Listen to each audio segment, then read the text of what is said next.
Good afternoon, everyone. Welcome to this afternoon's event. My name is David Myers, and I'm the chair of the UCLA History Department. And I'm very pleased to welcome you to this latest in our quarterly series, Why History Matters. First of all, I'd like to thank you for braving two of the most ferocious elements that Los Angeles throws one's way, somewhat inclement weather, and a presidential visit with the attendant traffic problems that entails. So I thank you very much for your good planning, leaving early and being able to make it here in timely fashion. Today we're going to take up as our question the past and future of Europe in a panel discussion that features leading members of Los Angeles Consular Corps and two distinguished UCLA historians. Last quarter, some of you may recall, we looked at the past and future of presidential power and the use of executive privilege. In June, in the spring quarter, we will take a retrospective look on the LA riots after 20 years in our final Why History Matters of the academic year. And in case you're wondering, these programs have a purpose, or actually have several purposes. First, they are an opportunity for us to engage with you, members of the audience, many of whom have traveled from beyond campus walls to be here and are usually not found in the classroom. Engaging you is an important part of our educational mission. Indeed, it is a key function of our role as part of a great public university, and we take it very seriously. But there's a second reason for this series. It really profoundly and deeply comports with our commitment to introduce historical knowledge, nuance, and perspective into public debate. We believe that history does and should matter in the public conversation, that it adds a necessary, though all too often lacking, layer of comprehension to our reflections on the future.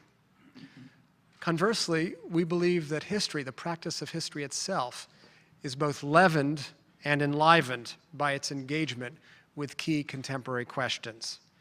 Today, I think we will see a very interesting example of this principle of engaged, animated history in action, history that serves the public good and cultivates deep public awareness and literacy.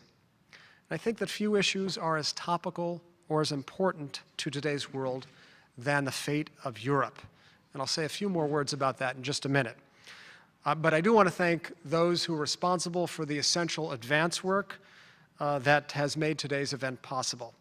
First and foremost, I want to thank the crack staff of the UCLA Social Sciences Division Development Team, led by Kira Bakari, who is a constant partner in the essential work of our department in this great university. So thank you to Kira, Kim, Erica, and Peter. Thank you very much. And second, I want to thank the staff of the UCLA History Department, and especially our extraordinary undergraduate program coordinator, Zoe Bonaiuto, for all of her really wonderful labors. Thank you, Zoe. Their help is really indispensable, but so is yours. Indeed, our university only exists and only will exist by virtue of our partnership with you. I invite you and encourage you to become involved in the work of the UCLA History Department in the first instance by helping us in the most necessary material way. Your contribution will allow us to continue programs such as this, and more importantly, will allow us to provide for the staff, who provide for the faculty, who provide for the wonderful students whom we are privileged to teach every day. One particular way in which you can help the department and university is by supporting the newly constituted Friends of History, where you have access to the finest lecturers in our department in the intimacy of a private home. And please do seek me or a member of the development staff out after today's panel discussion to find out more about Friends of History. Now, to our important event today. First of all, I have to apologize to you. We will not have the benefit of our distinguished colleague Lynn Hunt as moderator. Lynn is recovering from a minor health issue and will be back to full strength next week. She is irreplaceable, but somebody has to try. So I will step in to moderate our discussion on the past and future of Europe. Once upon a time, it was possible to dream of a day when enmity would give way to harmony, chaos to order, and poverty to plenty on the European continent. One of the clearest articulations of this vision came from the mouth of Victor Hugo, the renowned author of Les Miserables and The Hunchback of Notre Dame, among other writings. Hugo was also a political activist and thinker, and he held strongly to the dream of a unified Europe.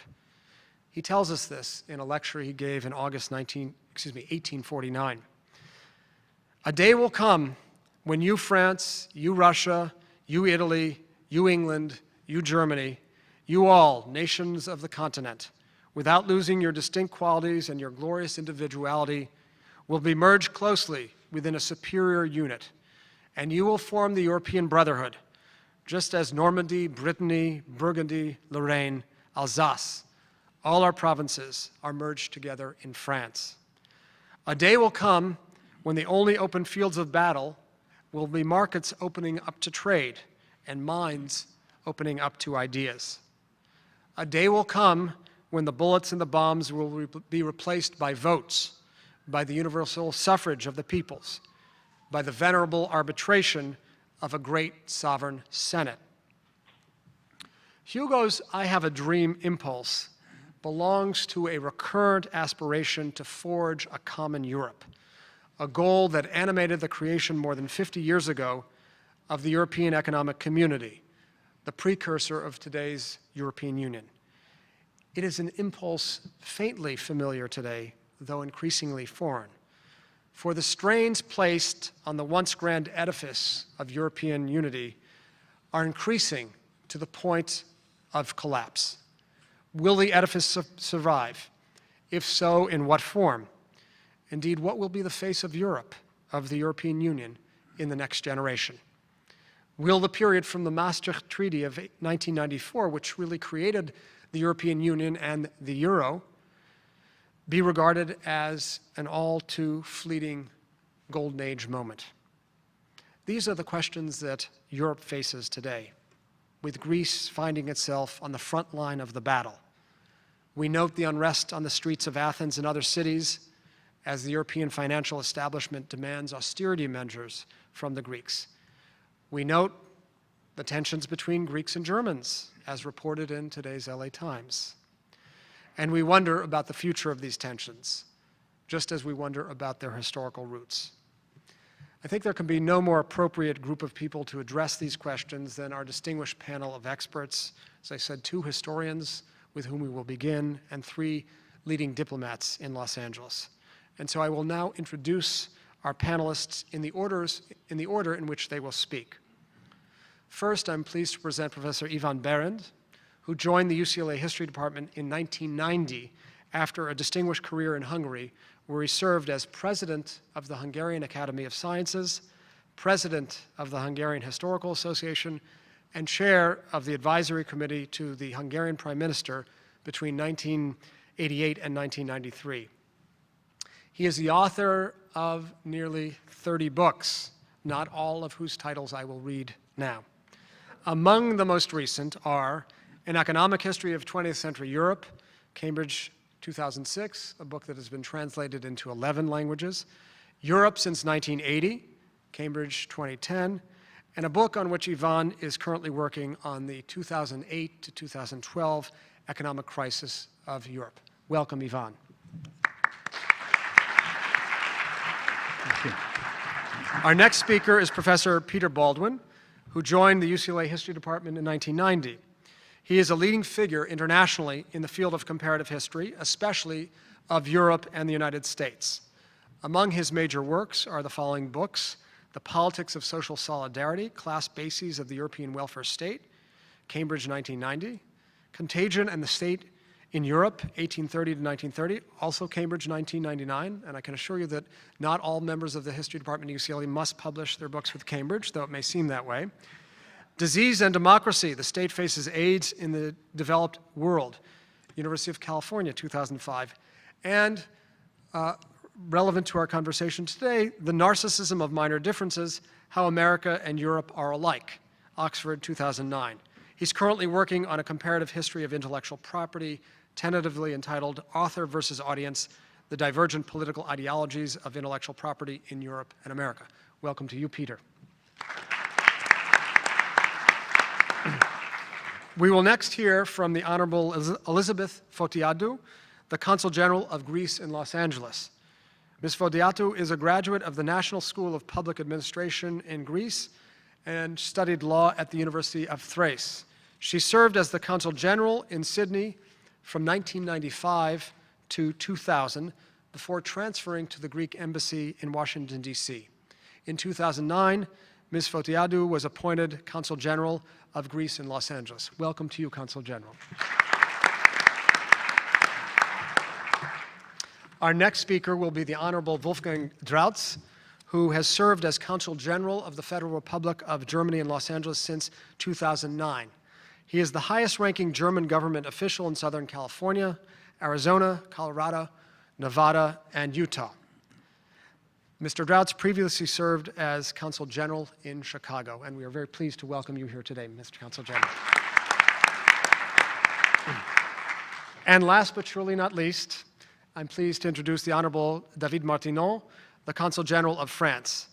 David Martinon is a graduate of the Institute of Political Science and the National School of Administration in Paris. He served as Chief of Staff during Nicolas Sarkozy's presidential campaign in 2007, and later worked as the president's spokesperson. In 2008, he assumed the position of French Consul General in Los Angeles. Welcome, David Martinon. I want to add that the three diplomats whom I've just introduced are here as Consuls General. They will be expressing their personal views and are not the official spokespeople of their respective foreign ministries. The task I've given to our panelists is a simple one. Please address the following question in 7 minutes. What do you see as the major problems and/or prospects for Europe in the next 5 to 10 years? We'll hear from the group first, then have a follow-up conversation amongst ourselves before opening up to questions from the floor. I now turn to Yvonne Berend. Yvonne. Thank you very much. Europe is in a deep crisis for the 4th year already, a very severe crisis which hit 10, 12 countries very hard, and 6 countries were bailed out, as you know, 3 from the Mediterranean and 3 from the Central Eastern European regions. Almost no countries were escaped from the crisis. The media, what you certainly followed in the recent months, reacted from the fall of 2011 quite hysterically. They accused Germany not to solve the crisis by paying the entire bill at once, forecasted the collapse of the euro, the common currency, and probably the entire European Union. Germany was strongly accused. Chancellor Merkel sent Gauleiters to Greece, etc. There is a lot of suffering, no question about that. Cuts and cuts. Second recession is coming in this year in several of the European countries. There are demonstrations and riots all the time, and it's very, very painful. However, Europe learned the lessons, in my view, and started to introduce the long-term solution. Let me start with the first most important issues, what Europe is partly doing. Introduction of strict regulations, mostly the financial sector, because the deregulation was one of the most important reason of the crisis, the irresponsible crediting, gambling type of banking, shadow banking without any regulation. Now, strict regulation will eliminate this kind of activities, and solid, responsible banking and crediting will be reconstructed. I have to say that this deregulation is also a major fight against neoliberal Chicago school type of economics, which actually declared that cycles and depressions do not exist any longer. Macroeconomics, with huge egos, they declared, found the solution. And let me quote Robert Lucas, the leading Chicago school economist nowadays, a Nobel laureate, who in 2003 maintained, and just I quote one sentence, that the problem of depression prevention is solved, 2003. Very unpleasant for a Nobel laureate, but that happened. So Europe is probably changing the whole main way of thinking, together with many other countries, including ours. These regulations are partly coordinated with the so-called G20 countries, the main economic powers of the world. The second major field where Europe is doing a fantastically good job is introducing austerity measures. These are extremely controversial. You can read every day a lot of articles against it. Paul Krugman, another Nobel laureate, George Soros, famous entrepreneur, shadow banker, they all maintain, and many others, that it creates a vicious circle because it will destroy the economy and income will decrease. So it's not a good policy. I do not agree with that. I think the first and most important job to stop this irresponsible borrowing and public spending and private spending. Actually, the public spending was so terribly irresponsible that it in many countries reached 120, 140% of the GDP. And who can repay that after a certain point? Greece, sorry to say that, built a whole welfare system and arranged an Olympic game based on credits, basically. But private spending was equally irresponsible. It's enough to say that in Britain, household debts reached 1.3 trillion pounds, British pounds, which is 3 times higher than in 1997.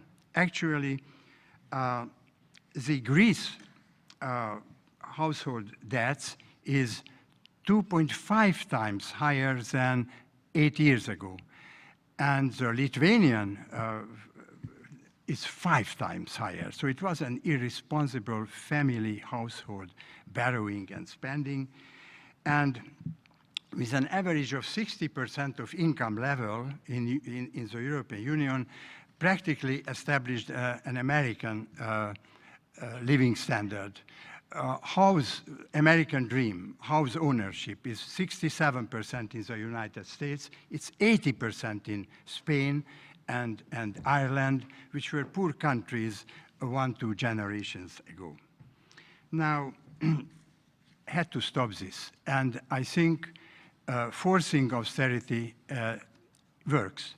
Actually, budget deficit decreased in the last 2 years by 10% roughly in these countries.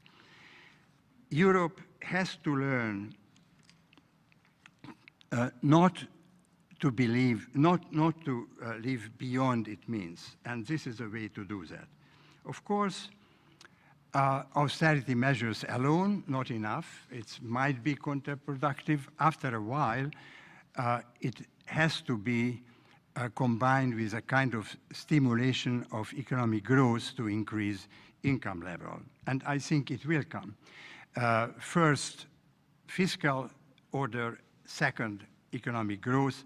That was Chancellor Merkel said a few weeks ago, actually, 2 legs policy, first fiscal order, second economic growth. Now, the third area where Europe made a fantastic progress to establish a quasi-fiscal unification. We all know, and you have read about it, that the euro, the common currency, had a birth defect. It was introduced as a monetary union without a fiscal union, which never existed in the world, because behind a currency there is a state. There is a state budget, a state taxation, etc. It's not in the case in the European Union. We have there the common currency, but the budget, the taxation, and borrowing is on national level. So they have to change that.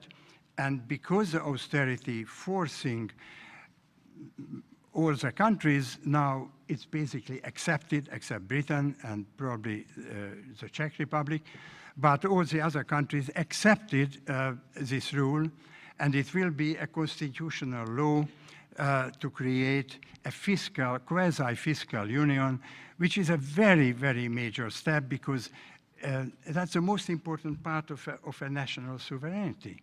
If you have no national budget, if you have no national taxation, but it's a common, that you really resign from a huge part of your independence. So it's a major step toward a further integration of Europe.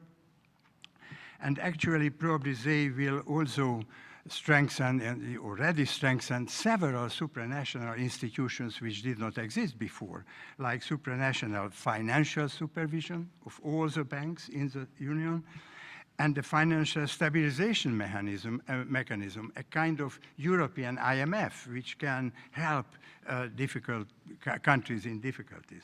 And I hope they will change the budget. There are debate about it, which is now the European Union's budget is only 1.2% of the aggregate GDP of the whole Union, and at least 5% would be required, which would be 10% of the national budget, so still not very high. Anyway, if all is happened or happening, it creates a so-called two-tiers Europe. Now, two-tiers Europe is an old idea. It means that Jürgen Habermas, a famous German philosopher, said a few years ago that the European Union is a convoy in which the slowest vehicle sets the pace for all, which is true, because you have to handle 27 countries, and they have 5 candidate countries, so we will join in the coming years. Very difficult to go ahead in good space. Now, the idea is that a smaller group of these countries, this time the Eurozone, 17 or probably less, make more further integration and make further ahead. That's a two-tier union, and the other countries are part of the common market, but not so deeply and closely integrated. But the fast-track core is open for the others, if anyone wants to join. So two-tier union is probably the way toward a further integration, confederation or federation. So that is a major historical step forward, almost as big as the foundation of the European Union, I should say. And because the time is limited, my conclusion is the following. Quite a few questions remained, of course, still open. Among them, very important ones. What will happen with the European welfare state, which is overexpanded, but still very important to keep it. Several other questions remained open. For example, what will happen if a country fail, like it's on the agenda? Greece may fail. Even nowadays, they made a very good progress, but still the road is not at the end yet. So what happened if a country which was always Eurosceptic, Britain, wants to leave the Union, or a right-wing government, nationalistic government, like at the moment, unfortunately, in Hungary, revolting against Brussels dictate and probably want to leave the Union. It may all happen, of course, so there are a lot of open questions, but if a historian may make forecast, I risk it. At the end of this year, 2012, the crisis will be under control. Everything is made to do that, which doesn't mean that the hard years are over, but the basic steps were made, basic institutions established, and even if some countries will drop out or leave the Union, the European Union will be stronger than before the crisis. This is my forecast. I hope it will happen. Thank you very much for it.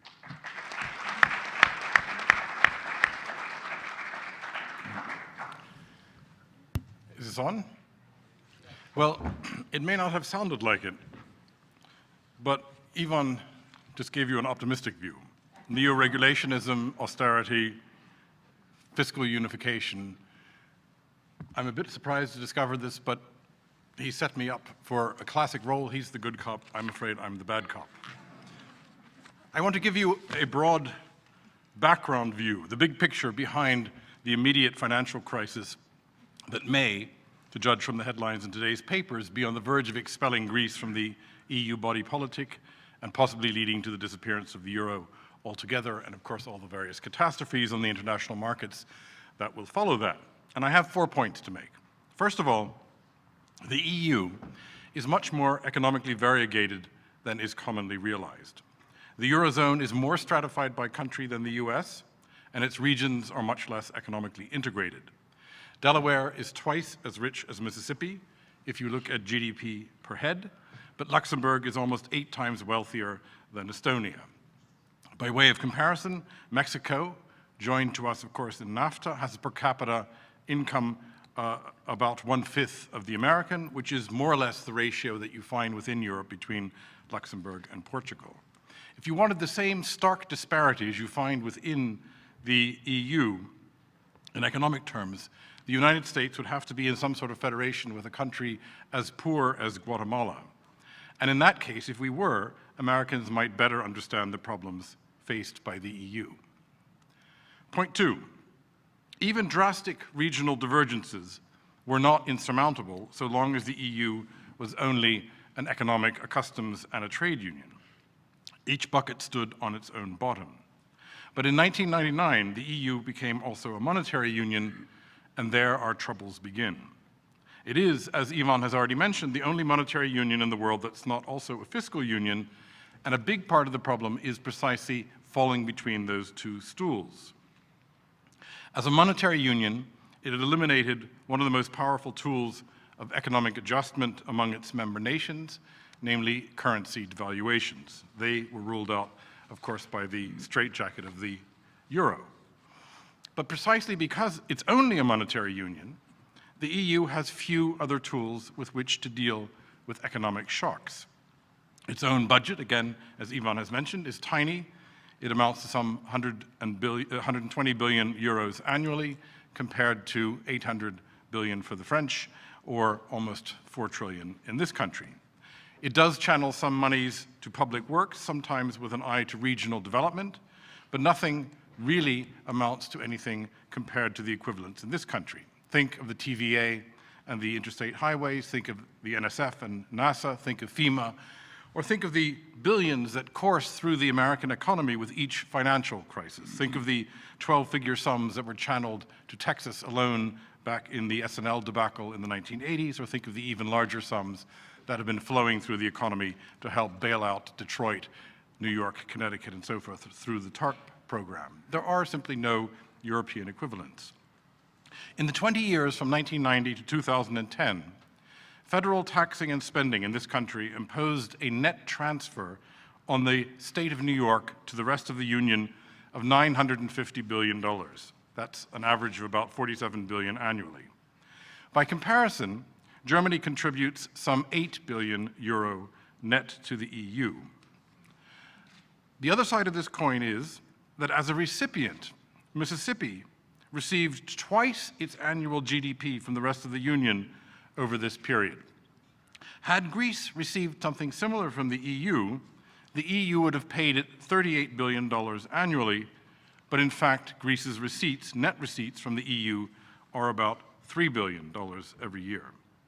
In other words, Greece would be much better off if it were an American state than it is as a member of the EU. And conversely, much less is asked of prosperous EU nations like Germany than is asked in this country of prosperous states like New York.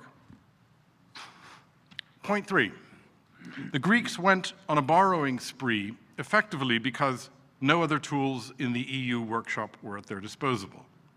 There is no meaningful redistribution of resources through the EU, neither directly through the EU budget, which is simply too small, nor indirectly through the largely non-existent EU fiscal system. Since the Greek political class had ruled out serious reform that might stimulate growth, the Greeks, in effect, helped themselves to huge ninja and zero-doc loans. When they were asked about collateral, they said, go talk to Brussels, go talk to Berlin, or words to that effect. Issuing debt in the form of bonds was, as a matter of fact, the only way that a nation like Greece could suck in resources. My fourth and final point is a question. What can we do? There are certain financial interventions that are possible, but they are, of course, as we all know, being resisted by the Germans, the Dutch, the Finns, and other members of the EU who refuse concessions without wholesale reform. Eurobonds would, in effect, continue the problem that created the mess in the first place. If you allow a nation like Greece or the other Mediterranean nations to continue selling bonds at rates that reflect the financial state of the whole EU, not just their own predicament, effectively what you're doing is subsidizing borrowing. If you shift tax oversight and authority to centralized EU bureaucrats, it seems to me that all you're doing is merely diddling at the margins of the real issue, which is fiscal sovereignty. If there are to be significant handouts, then all members have to play by largely the same rules. It makes no sense, it seems to me, for the Greeks to cry neo-colonialism and impugn sovereignty at the same time that they demand solidarity from Brussels. That is, in fact, the price of redistribution. If you don't think so, just go ask the East Germans. If Mississippians retired in their 50s or in their 40s for dangerous occupations like radio announcers, New Yorkers might think twice about fiscal redistribution, as they might if Mississippi lacked an effective tax collection system and had a massive black market economy, as New Yorkers might if wages and pensions had risen far more rapidly than productivity in recent years in Mississippi, as they might indeed if wide swaths of the professions were closed to non-Mississippians with fixed minimum prices for things like lawyers and notaries, and so forth, and so forth. It's hard to fault the Dutch, the Germans, the Finns, and the other Europeans who are refusing to pony up before getting reform in return. However desperately reform may be needed, it is possible that it's simply politically unfeasible for the Greeks to do what is required to remain Euro members. But before we cry too many tears, consider the Estonians. Their economy was devastated by the economic crisis in 2008. They therefore cut wages, they trimmed the public sector, they recalculated pensions, they slashed subsidies for agriculture, they upped the VAT. In total, the adjustments they made amounted to some 9% of GDP, which is fairly comparable to the Greek efforts so far. So obviously, expect no sympathy from the Estonians for the plight of the Greeks or the other Mediterraneans. The EU spans a very wide set of economic circumstances. Many of the recent entrants to the EU are in fact in a much worse state than the Greeks or the other Mediterranean countries. In fact, the Mediterranean countries are now in the middle ground of the EU. They are no longer the poor ones, however much they may feel themselves to be the victims. It seems to me that the EU is not ready to move yet from being a monetary union to being a fiscal union. The rich countries are unwilling to make the sacrifices. These sacrifices are on the order that I suggested with the numbers that I gave you from this country. These are the prices that it takes to pay to have a fiscally unified system. So the rich nations have yet to prove themselves willing to do something on that order, and many of the poor nations seem to be unwilling to make the reforms that are required to make them acceptable recipients of that sort of redistribution. It therefore seems to me that the more likely scenario is a retreat of the EU from its status as a monetary unity into being, once again, a purely economic union. It is also possible, as Yvonne has suggested, that it may break up into blocks, maybe not 2 tiers, but possibly 2 parts of the EU. These blocks will be ones where the real integration has proceeded so far that they can, in fact, its members, can in fact be both monetary and fiscal partners. But let me end with a slightly more optimistic hypothetical scenario. It is also possible that the exit of Greece, and it's highly likely that with that, possibly Portugal would go as well, that the exit of Greece from the EU would clear the road for further economic and fiscal integration among the remaining nations who really would like the EU to work.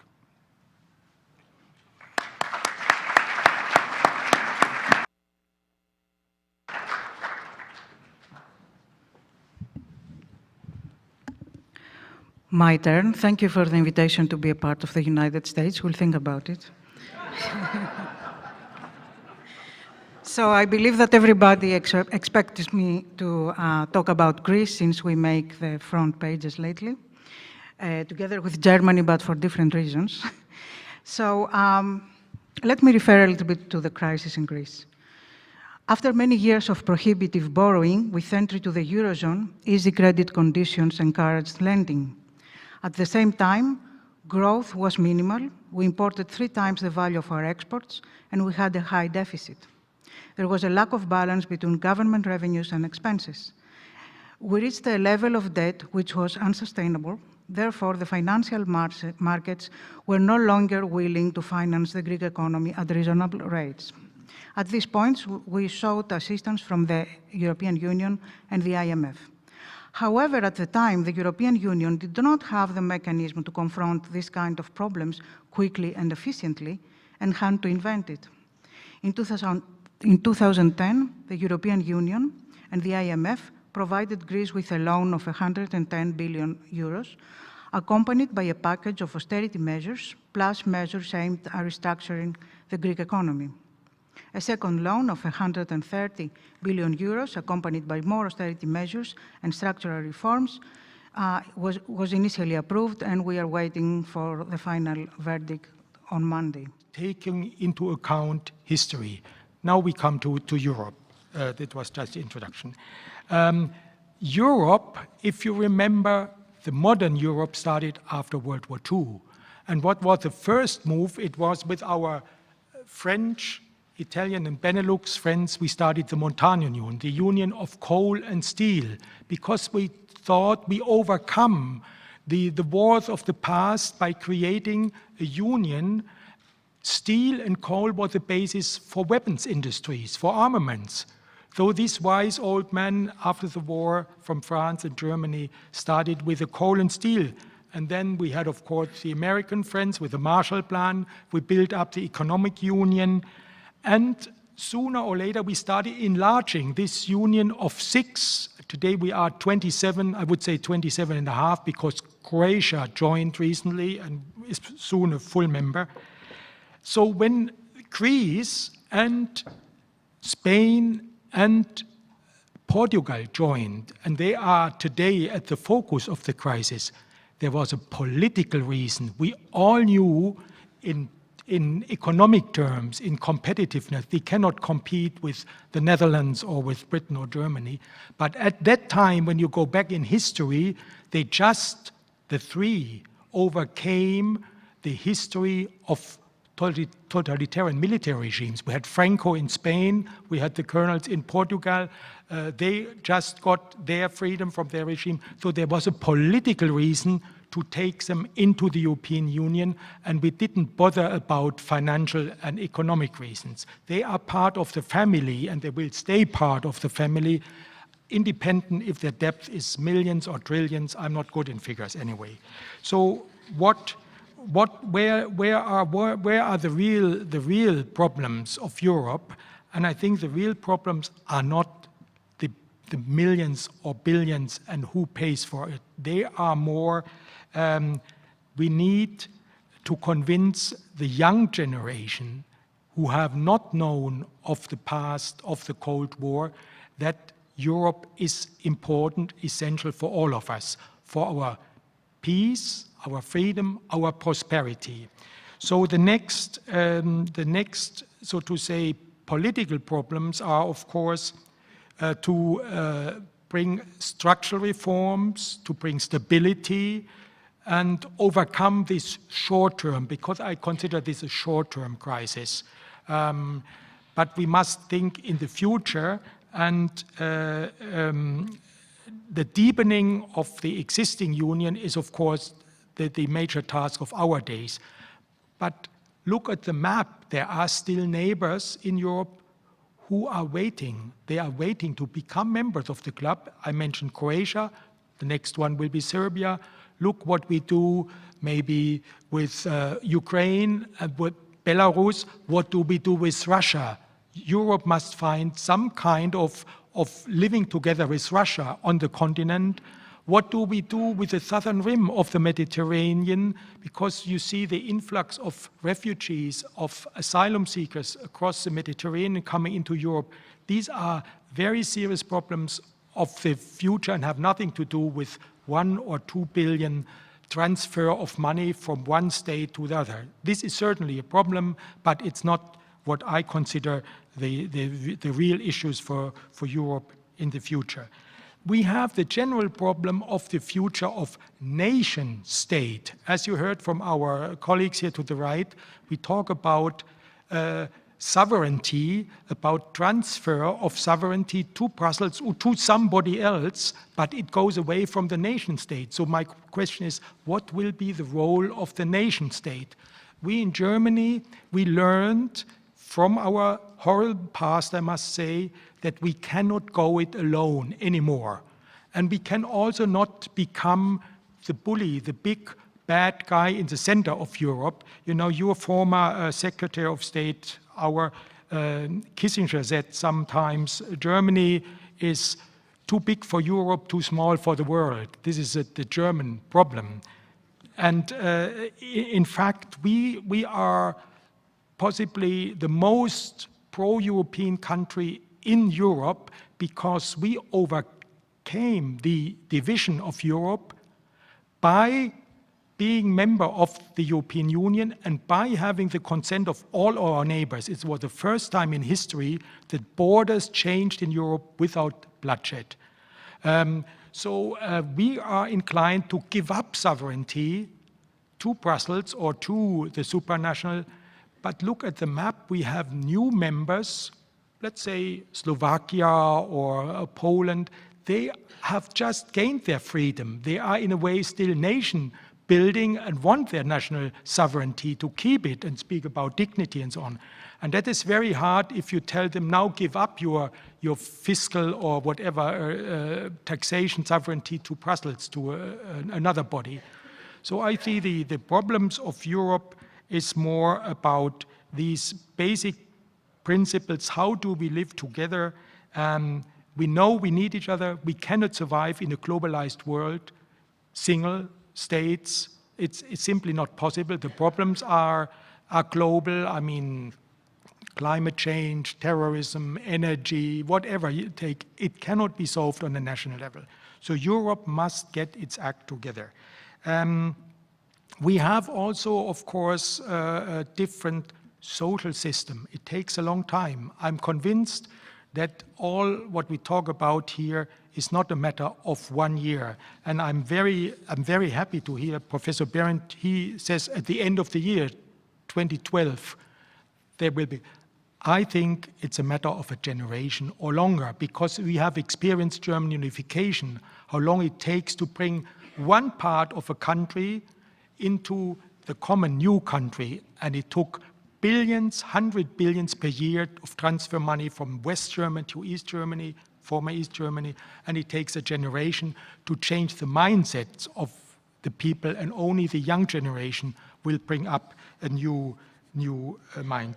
So I think we must also talk about our social, our ecological values, we must talk about our ideals, and we must talk about how we live not only in Europe, because we are so interlinked. I just came from Anaheim this morning from a trade fair, a show there, and every second company I talked to, business said, yes, we have manufacturing in China, in Europe, we distribute it here. We are all dependent on each other. So what my appeal is, please let us not work against each other, but let us help each other to overcome this crisis. And there are ways and means. Thank you.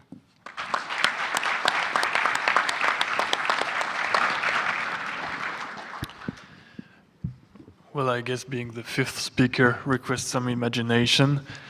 First, I noticed that Professor Baldwin's invitation to become another American state was directed to Greece and not to France, because he remembers that we lost our chance when Bonaparte sold Louisiana in what remains as the worst deal in the history of humankind.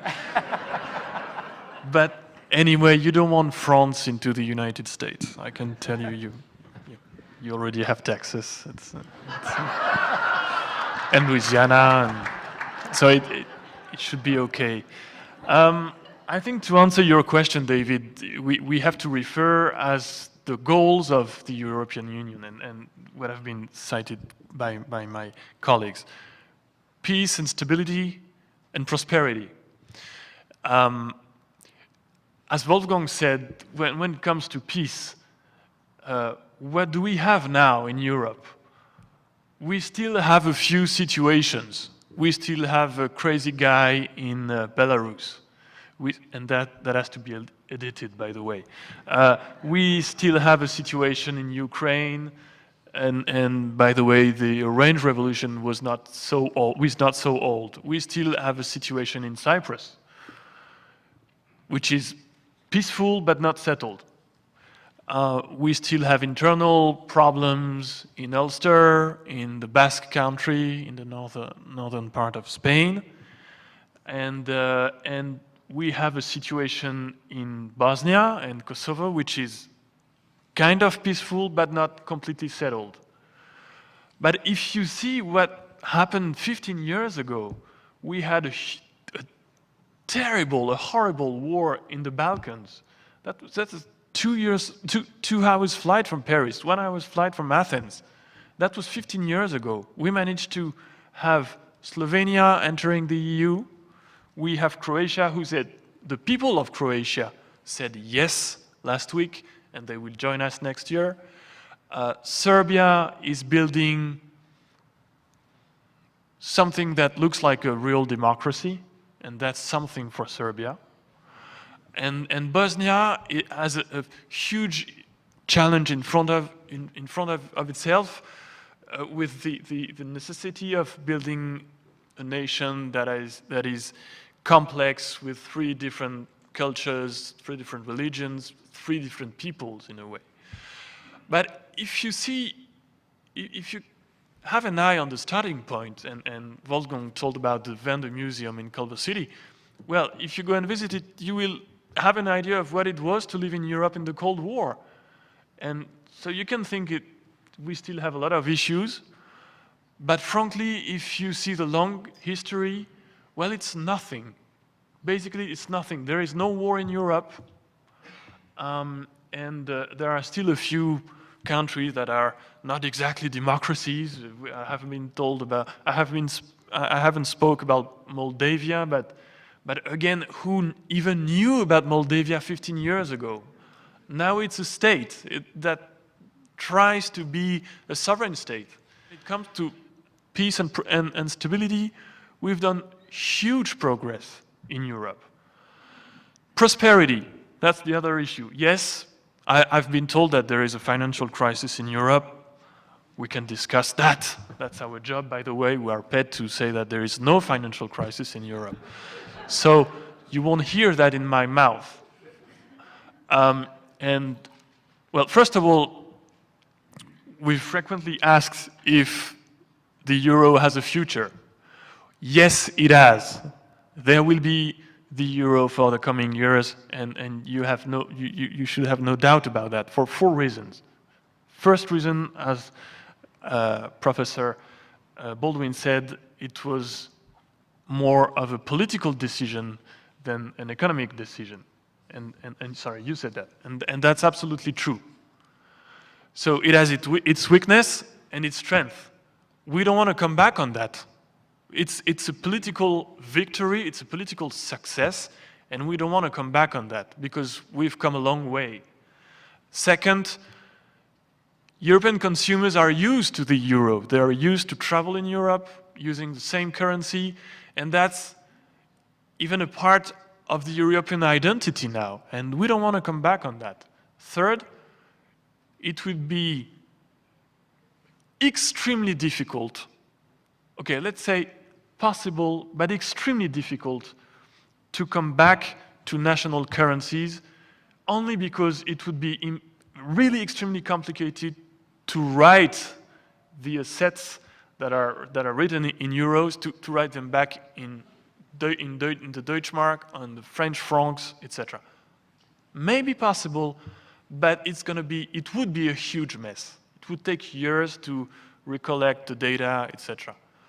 And fourth, even though we would manage to come back to national currencies, the macroeconomic consequences would be so bad that really it wouldn't be a good strategy.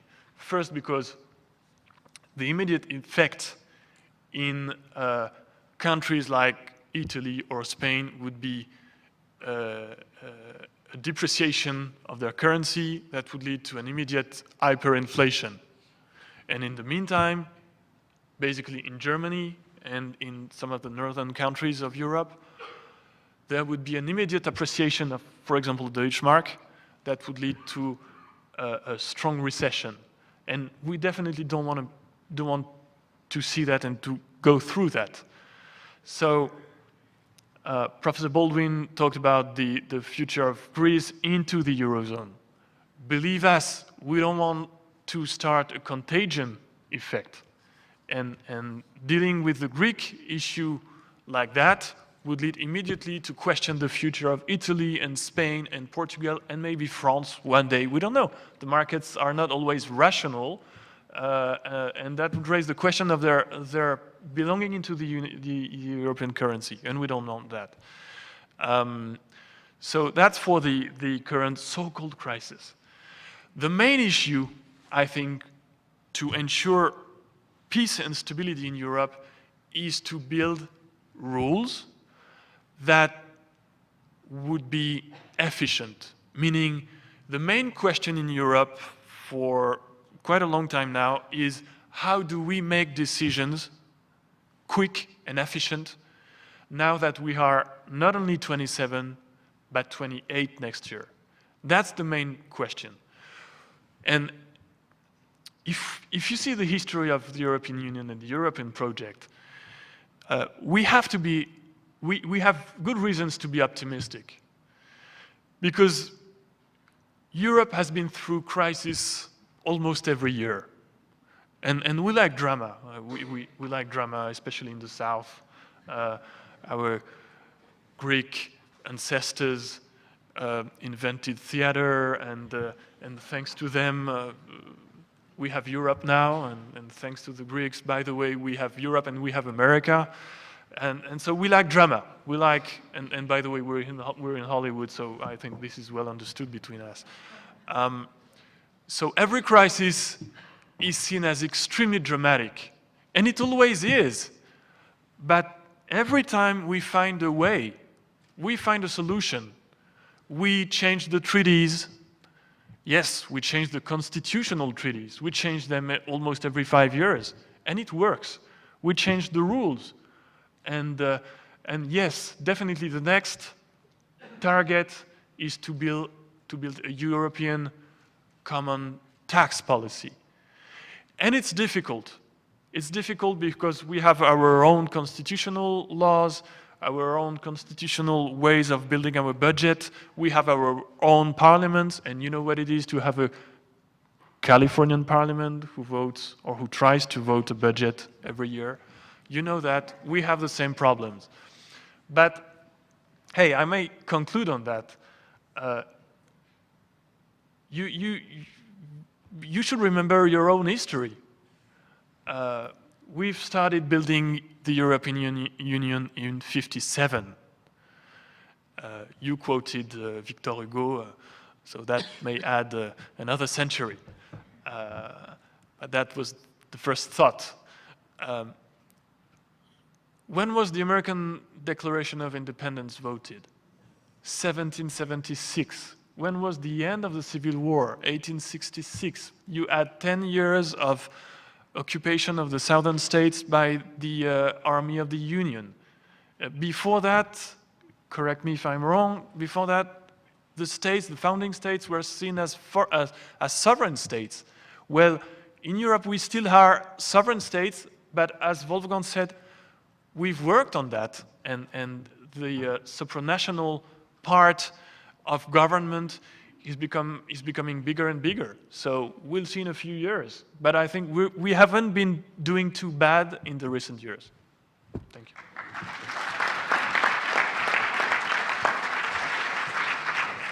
Thank you so much to all of our panelists for your very stimulating comments and for adhering to the 7-minute time limit, more or less.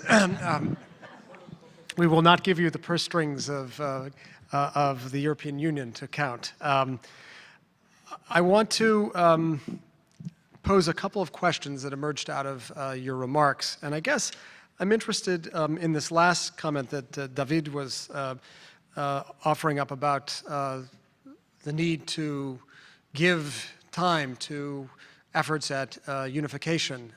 It took a century for the United States, more than a century, for it to figure out how to navigate between federalism and a strong central government, states' rights and a strong federal government.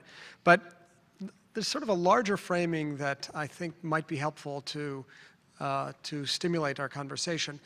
Some of you spoke of the arc of history bending unmistakably, irrevocably toward unification. And some of you spoke of the very notion of the surrender of national sovereignty, especially as manifest in core economic policy, as simply unimaginable. And some of you also suggested that forces of globalization that reflect that bending arc of history are not uniformly benign and must be checked. And so I'm wondering whether you see this irreversible process that entails the inevitable surrender of national sovereignty toward what some of you have advocated, which is not just monetary but fiscal union, or whether those local forces, cultures, national histories are not so easily erased and eroded. So maybe we'll open up. Yvonne? Okay, yes, thank you. Our friends, the consul generals, diplomats, found an easy way not to speak about the economic crisis. But I fully agree with them, because the main issue is indeed Europe, a unified, politically, socially cooperating Europe. That's the whole history of the European Union. So I fully agree with that. It's not only, of course, it's basically not, first of all, an economic issue. 2 generations ago, 3 generations ago, in 2 world wars, Europeans killed each other, and about 60 million Europeans were killed by Europeans. Now that's the basic issue. The whole history of the European Union is partly the lessons of the 2 world wars. So I fully agree with that. It's much more than only economic issue. And I do teach the history of the European Union, and indeed, the whole history of the Union is crisis, stagnation, and all of a sudden, a major jump forward, and it works in this way. And time is really extremely important in that. So I fully agree with that. Second, it's absolutely true what Peter said, that the Union is overextended, and it's a great economic disparities, and it caused a tremendous problem because a crisis emerged on the former peripheral countries. However, it's a common interest for all of the countries to be part of an integrated Europe. It helped the backward countries. They did catch up. Actually, Ireland, when it was accepted, represented 55% of the average level of the EU, and then reached 115%, now declined a bit, but still, it's a catching up process. Europe helps that. So I think the future of the European Union is not endangered. It might be slimmer, but if it's slimmer, it's stronger. Of course, I'm a born optimist. I always want to check my optimism. Probably not a born optimist, but I became optimist during the World War, which is strange, but it happened in this way. But I think it's not over-optimism to say that Europe is going ahead and will be, because learning the lessons, will be stronger after the crisis. Peter, I suspect you have a different view? Well, I have 2 points. One is I've noticed that a number of the panelists managed to get in a quick, sharp jab or a kick against what is variously described as either globalization or Chicago-style neo-economic theory. And far be it from me in this day and age to sort of come out in defense of bankers and their ilk for fear of being tarred and feathered. But let me just point out that I don't think that the problem that we're discussing here is really globalization in that sense, or the various sort of concocted in Connecticut and on Wall Street and in the city, because that is largely an issue of private debt, where all the countries that we're discussing vary quite dramatically in terms of their levels of private debt, their addiction to it. That is a much more sort of intra-American and intra-European issue, and not really pertinent to the issue of sovereign debt, which is what is really at stake here. The sovereign debt issue would exist whether or not Milton Friedman had ever been born. So, you know, much as it scores points getting a jab in against bankers, I don't really think that's the issue here. But the issue, it seems to me to be that the question is, what are the limits that are put on the kind of integration that Europe can hope for, given precisely how mixed a salad it has to work with?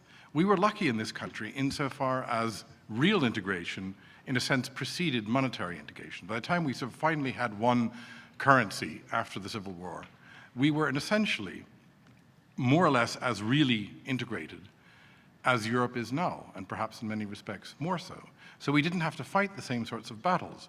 But Europe, in fact, has an enormously broad variety of nations at an extraordinarily wide diversity of levels of economic development. And that, it seems to me, you can sing all the songs you want, fly all the flags in creation, make all the speeches about how all it takes is the right will and so forth, but when push comes to shove, there are still limits to what you can do if you are dealing with what would be the equivalent for us of having Guatemala as part of the Union. There just is a limit to how much you're going to be able to take from those who have and give to those who don't, and there's going to be a limit to how much you can demand of those who don't have in terms of reforming their systems and bringing them on board. So my point is only not that there won't continue to be a European Union or possibly even a euro, but given how big a mouthful the EU is currently chewing on, it's likely to take longer to digest than one would have thought 20 years ago. Thank you. Consul Fotiadou. Well, when we enter the European Union, we relinquish in some way a part of our sovereignty. We have common institutions, we have a common foreign policy, so there is an integration already there, which we can't ignore. And the truth is that most of the members of the European Union they want to stay there. In Greece, although we have the crisis, 70% of the Greek people want to stay to the European Union. So this is very, very important. Yes, the European Union is getting bigger and bigger, and there are technical problems that sometimes we can overcome.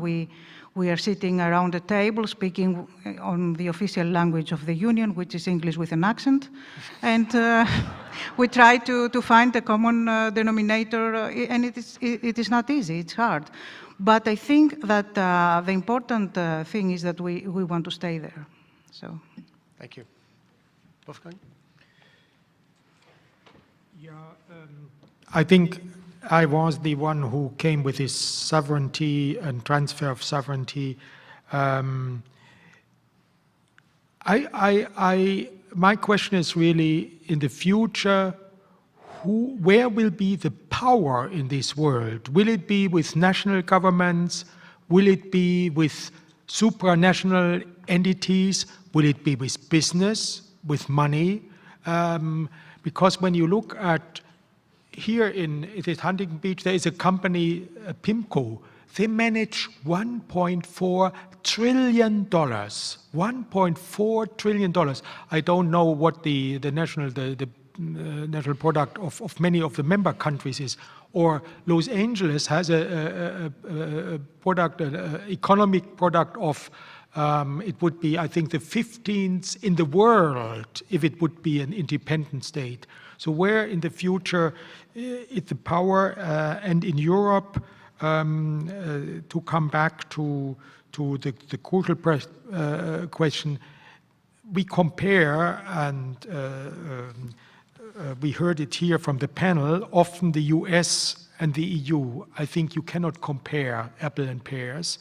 We are not on the way to become a superpower as Europe. We do not aim to become something like the United States of America in Europe. It's simply not possible. We would like to keep our diversity, keep our cultures, keep our diversities, but as I said before, there are things in this world, issues, problems, challenges we cannot overcome individually anymore. Though there is simply a pressure on Europe to get its act together, and we will.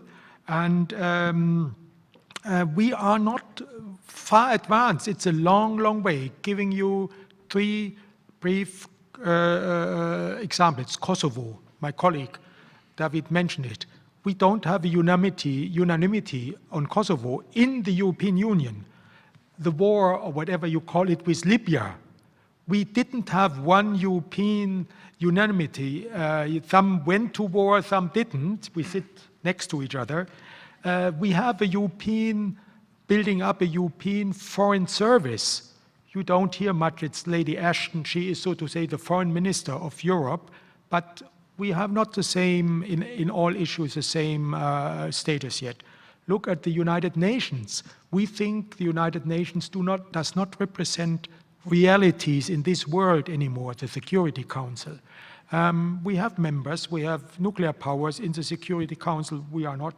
So we will keep diversity, we will keep our languages and cultures, but we will go ahead in the fields we think are important that we are united in. Thank you. David? Yeah, just to try and come back to your question. I absolutely agree with Professor Baldwin that it will take time, and that definitely Greece and Estonia and France and Denmark are so much different than even Mississippi and California. But as Wolfgang said, and we are well aware of that, and we know nobody in Europe wants to deny its own history. And as Wolfgang said, we are not building the United States of Europe. We are, or if we may call it like that, it doesn't mean we're building something that would look like America. Definitely not. And that's the strange thing about it. We're building something that we know is completely unknown, even from us, because it's not always easy to see exactly where we're heading. It's a kind of supernova. We're building something completely different with rules that are definitely national rules trying to work together in a common space, and European rules. So, to go back to your question, integration versus national sovereignties. It's a constant question that we are facing in Europe. So we can put theories, we can put ideas, etc. We can do that, and we've been doing that for years. My own experience, and I've been working in European affairs for years at the Ministry of Foreign Affairs, and when we mean European affairs, we mean how do we get a regulation in Europe, in the European Union, etc. And we do that every day, and it keeps busy a lot of civil servants in Europe. And my personal experience is that I've attended European councils of ministers of health, economy, finance, transportation, energy, foreign affairs, what else? Energy, did I say energy? Rick Perry didn't, but you did. Agriculture, fisheries, etc. So the question is all that designed just to keep an army of civil servants busy, which is kind of a cost, or does it give us advantages? Well, there is an ongoing debate. And most of the times during the campaigns, national campaigns, you will hear European leaders saying, we want France back, or we want Germany back, or we want Estonia protected, etc. And you will hear the same saying, hey, we need to obtain that from Brussels. Brussels meaning not the city in Belgium, but the seat of European institutions. And basically, we keep on going forward, meaning the advantages must be more important than the cost. So that's the only answer I can give from my own experience and from history. It works this way. And if it works this way, it means there must be a reason. Thank you. Okay, I think we're now going to open up to the floor for questions. If you have a question, you can make your way to the microphone so we can hear you. Hi, my name is Michael. Thank you for coming. As I was listening to the panel, I was struck by the gentleman. Maybe you can step a little closer so we can hear you. I was struck by what the German gentleman had to say about unification and the new generation going up. So I pose to the panel, since we're talking about history, is what does the effect of forgetting debt and retirement have upon the financial structures as the regulation is taken away? The point being, those folks that grew up in the Depression and then to solve the Depression passed regulation, and they're gone now. And are we seeing some of the structural flaws manifested now to the issues of Greece as a result of the passing of that memory? Thank you. Okay, so this is really a question about a certain historical amnesia as a factor in today's crisis. Anybody want to have at that? Wolfgang, why don't we anoint you? I can tell you from my private life, so to say, why we are so in fear of inflation. We had this superinflation after the First World War. And my grandparents had a little wooden board on the door. It said, come in, eat and drink as much as you can. We have lost our property already 2 times. You know, our money was gone in the inflation, superinflation.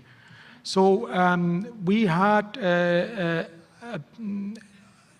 maybe it's a cultural thing, and I grew up, when you buy something, you save first, and then you buy it and pay for it. So when we bought our first house, I had literally 45% already in cash saved in the bank before I went to the bank and asked him to give me, you know, the rest. When I came here, I learned it's the opposite. It's the opposite. There are really cultural differences.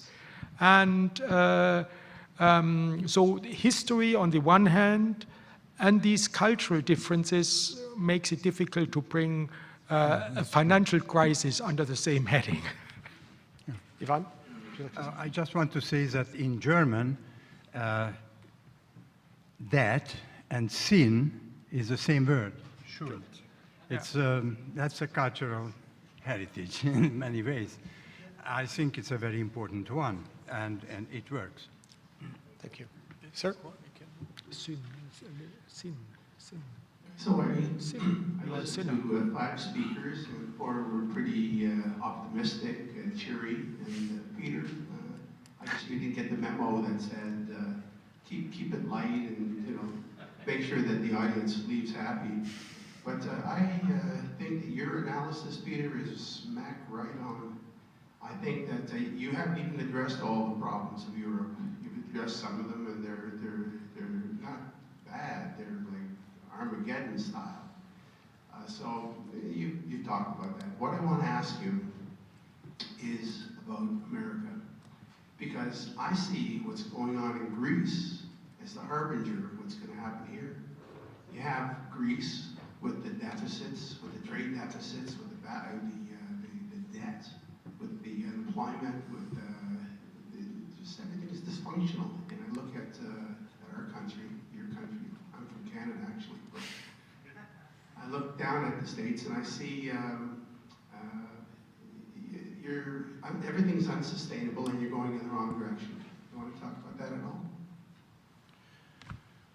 Not really, but I'll see what Well, in that you drew the comparison I to the drew United comparison. States, I it seems think, like a fair question. I'm not denying it's a fair question. I was asked whether I wanted to talk about it, not whether I should. I see the obligation.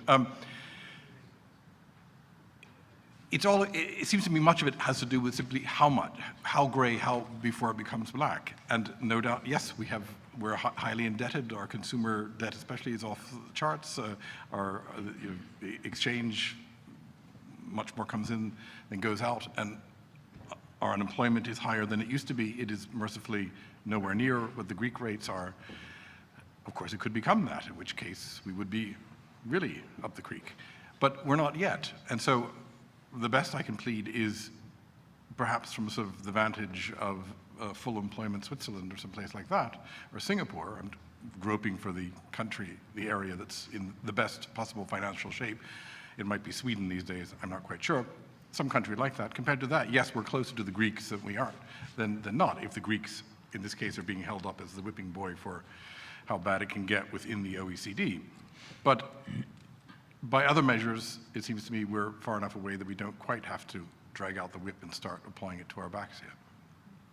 Okay, we have 2 more questions, and I'm going to ask the 2 questioners to ask their questions and for the panelists to hold off on their responses, and we'll give you an opportunity to offer a closing statement before we wrap up. So, Roy, go ahead, please. Has the European Union considered a transaction tax on the transactions with equity, buying and selling equities? Because I think that would be, and if it has it considered the global, how this could be worked out globally?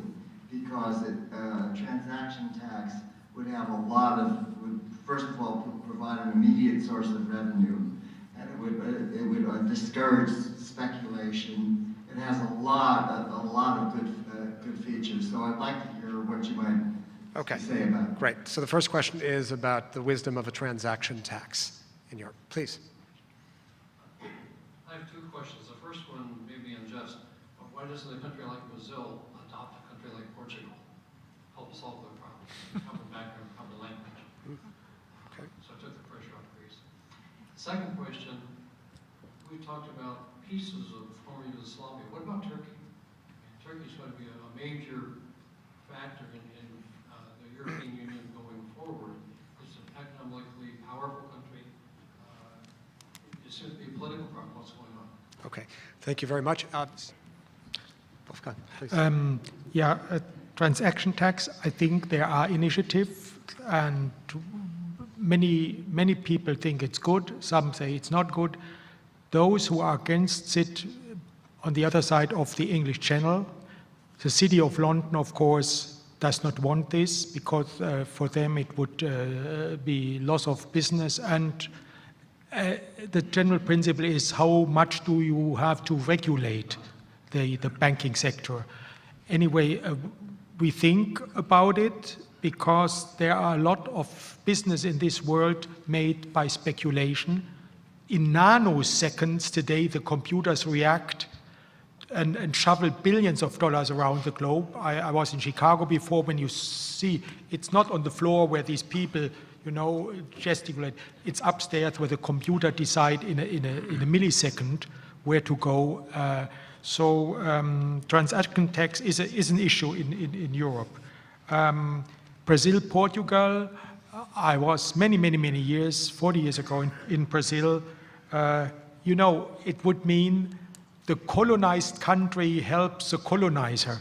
I mean, the children help the mother in a way. And Brazil is a very serious case. My minister, foreign minister, is actually today in Brazil. He gave last night a speech at São Paulo Chamber of Commerce. And why? Because Brazil is the B of the BRIC country. Brazil, Russia, India, China. These are the new emerging powers of the future. Of course, in Asia in particular. They will probably be our partners. And when I say our partners, I think of the transatlantic community, America and Europe. We will deal with these new powers in the future, and we must find a way how to do it in order to keep up our values. If we are not doing this, they will dictate their values. And Turkey, it's probably more to Elisabeth, but Turkey, we are in favor for the time being of a special relationship. We have a simple mechanism. It's called the Copenhagen Criteria, and there are 37 chapters. And if you don't fulfill the criteria, which are the bylaws of the club, so to say, you cannot join the club. And then there is one very, I would say, emotional, cultural thing with Turkey. I know this is not official, I'm not the spokesman for the government, but when you talk to many people in Europe, they are in fear of Islam nowadays, and they said that's why we don't like to see Turkey to become a full member. This is a more emotional, political, but it is a political issue. Thank you. Consul General Fotiadou. Yes, about Portugal and Brazil, I can't think of anyone to adopt Greece. So, Well, Peter magnanimously yes, offered. that's right. Yeah. Yes, United States, great. About the transaction tax, as my colleague said, there is a discussion about it, but we are not there yet. There are reactions from the United Kingdom. They have their own reasons, so we are still talking about it. For Turkey, as Wolfgang said, we have the Copenhagen Criteria, and I don't think that Turkey fulfilled all of those criteria in order to enter to the European Union. But on the other hand, I was never sure if they really want to be there. And of course, there is this difficult relationship with Cyprus. Cyprus is holding the presidency of the European Union from June, and Turkey said we are not going to be there because we don't want them to be the president. So under those circumstances, I think there is a long way to go. Thank you. Peter? Brazil, Portugal, I didn't realize that this had been taken as an invitation. That it has been taken that way, somewhat less delighted by the obvious, how should we call it, indifference with which it's been taken up.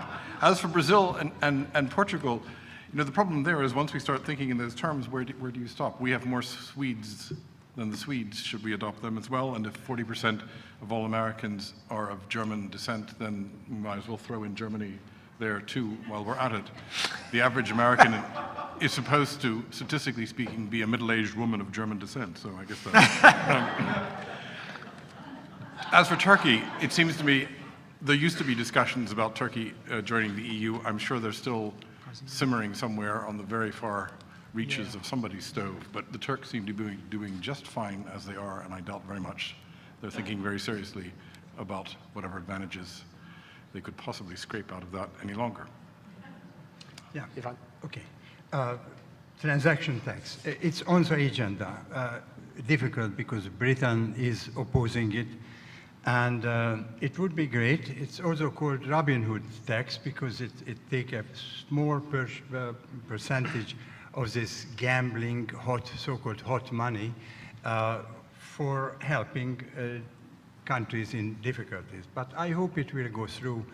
It takes time. Turkey. Yeah, I think there is not much chance in the coming future, although Turkey is an official candidate. But Cyprus question, Turkey occupied half of Cyprus and still there. Gender equality, so this 10,000 pages rules to fulfill in several chapters, Turkey is far away. And as you said, only 5% of the Turkish population is living in Europe. That's not a European country. Actually, the United States historically pushed the European Union to accept Turkey because political, military reasons, but I don't think it's on the agenda. Moreover, Turkey probably doesn't want to join any longer. That's a different kind of political trend there. Portugal is an interesting issue. It's not only Brazil. The new Prime Minister of Portugal visited Angola for money.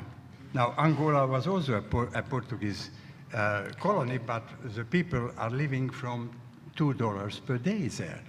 But they found oil now, and that's something to ask for. Now, this is my... Okay, thank you. Thank you very, very much.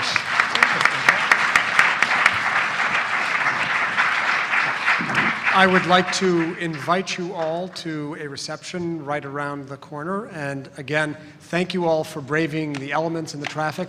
And finally, thank my esteemed colleagues and our honored consuls general for a most stimulating afternoon. Thank you very much.